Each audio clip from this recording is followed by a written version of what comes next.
Good morning seventh class. आज हम लोग हिस्ट्री का 6th चैप्टर स्टार्ट करेंगे। Towns, traders and craft person. इसमें हम पुराने टाइम के शहरों के बारे में, व्यापारियों के बारे में, और क्राफ्ट पर्सन मतलब कौन होते हैं जो अपने हाथों से बहुत सारी अच्छी अच्छी चीज़ें बनाते हैं, क्राफ्ट वर्क का काम करते हैं, जो मूर्तियाँ बनाते हैं, लोहार होते हैं, मटकियाँ बनाते हैं, उन सबको हम क्राफ्ट पर्सनस कहते हैं। There are many types of towns in the medieval time. Medieval time में बहुत सारे तरह के टाउन्स होते थे, जो टेम्पल टाउन, मंदिरों के आसपास के टाउन, एंड एडमिनिस्ट्रेटिव सेंटर, यानी कि जो राजा का बिल्कुल मेन प्रशासन का सेंटर होता था, राजा का मेन सेंटर होता था। कमर्शियल टाउन, कमर्शियल टाउन का मतलब जहाँ पे व्यापार बहुत ज़्यादा, ट्रेड बहुत ज़्यादा होता था। और पोर्ट टाउन, पोर्ट टाउन का क्या मतलब होता है, जो जहाँ पे एक्सपोर्ट होता है, एक्सपोर्ट इंपोर्ट होता है, समुंदर के किनारे जो पोर्ट्स होते हैं उसके आसपास भी टाउन्स होते हैं। तो एक एक करके इन सब के बारे में हम पढ़ेंगे। सबसे पहला है एडमिनिस्ट्रेटिव सेंटर्स। एडमिनिस्ट्रेटिव सेंटर्स क्या है? Thanjavur, capital of Cholas, have Rajarajeshwara temple built by king Rajaraja Chola. अब देखो ज़रा, तंजावुर एक एडमिनिस्ट्रेटिव सेंटर है। क्यों है? क्योंकि वो चोलास का क्या था? तंजावुर कैपिटल था। वहाँ पे राजा का महल था, वहाँ पे राजा के सिपाही थे, वहाँ से सारी चीज़ें, पूरा चोला एम्पायर कंट्रोल होता था। और वहाँ पे एक बहुत बड़ा मंदिर था, राजराजेश्वरा टेम्पल, जो कि किसने बनाया था? राजराजा चोला ने बनाया था। It's architect was Kunjaramallan Rajaraja Perunthachan. ठीक है, उसका जो आर्किटेक्चर था, उस मंदिर को बनाने वाले कौन थे? कुंजरमल्लन राजराजा पेरुंतचन। तो उन्होंने अपना नाम जो है मंदिर की दीवार में लिखवाया है कि उन्होंने ये मंदिर बनाया है। Near temples there was mandapas और pavilions where kings hold meetings and issues orders. मंदिर के पास में बहुत सारे मंडप भी राजा ने बनाए हैं, और यह बहुत बड़ा हॉल जैसा होता था, पेविलियंस होता था, जहाँ पे राजा मीटिंग रखता था और कई सारे ऑर्डर इश्यू करता था। तो तंजावुर ऐसे इंपॉर्टेंट हो गया, मंदिर भी हो गए, मंडप भी हो गया। इसके अलावा उस टाउन में, तंजावुर में, ग्रेन मार्केट्स, बहुत सारे मार्केट्स थे, ग्रेन के मार्केट्स थे, स्पाइसेस के मार्केट्स थे, क्लोथ और ज्वेलरी के मार्केट्स भी थे। इसके अलावा वहाँ पे सलिया वीवर्स थे। वीवर्स मतलब जो बुनकर होते हैं, कपड़े बनाते हैं, जो कि मंदिरों की ज़रूरत के कपड़े बना रहे होते हैं, इन लोगों की ज़रूरत के कपड़े भी बनाने में बिजी रहते थे।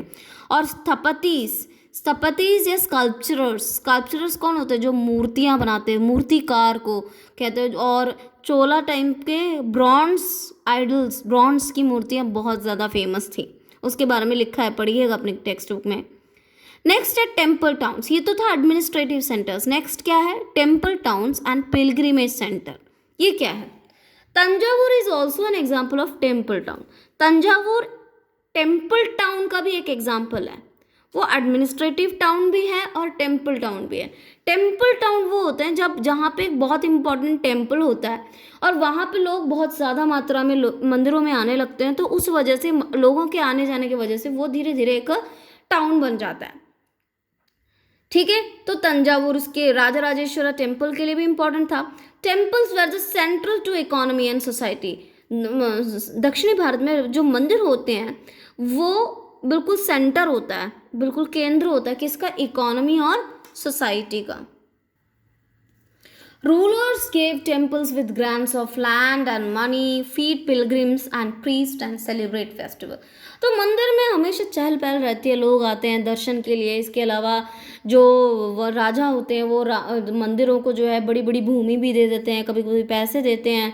वहाँ पे लंगर सा लगा रहता है, वहाँ पे जो लोग आते हैं भगवान के दर्शन के लिए, उनको और पुजारियों को खाना बांटने का काम भी होता है। बड़े बड़े त्योहार सेलिब्रेट होते हैं जहाँ पे जब और ज़्यादा भीड़ हो जाती है।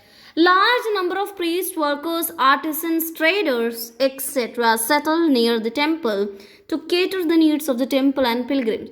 तो उस मंदिर की वजह से बहुत सारे प्रीस्ट यानी पंडित, जो वर्कर्स होते थे, जो काम करने वाले होते थे, जो आर्टिजन्स, मूर्तियाँ, कपड़े बनाते, जो व्यापारी होते थे, ये सारे जो होते थे वो मंदिरों के आसपास ही रहते थे, ताकि जो मंदिरों की ज़रूरतों का पूरा करे वो, और जो पिलग्रिम्स थे, जो भक्त गण थे, जो भगवान के दर्शन करने आते थे, उनकी भी ज़रूरत को पूरा करें।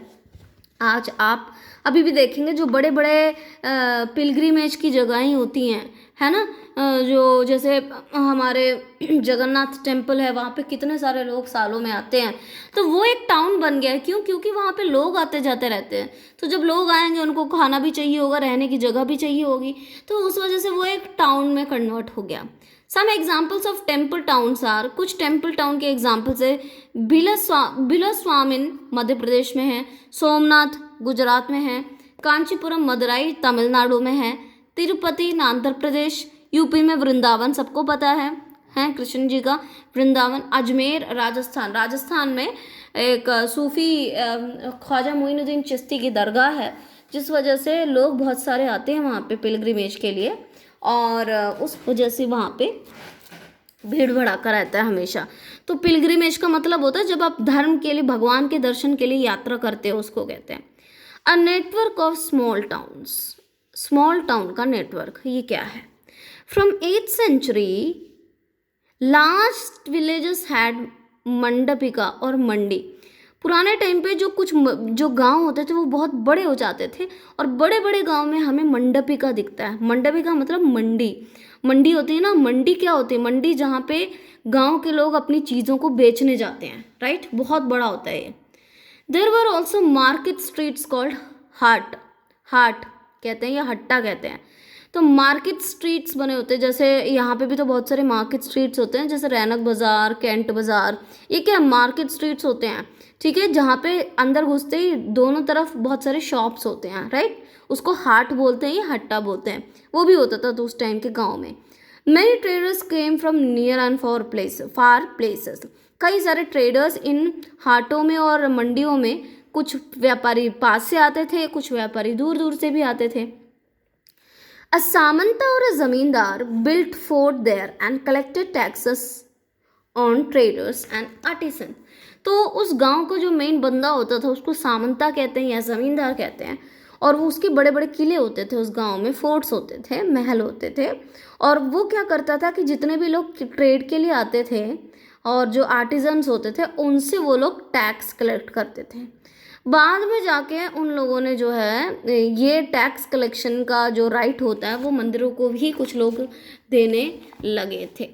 ओके, तो आज के लिए इतना ही।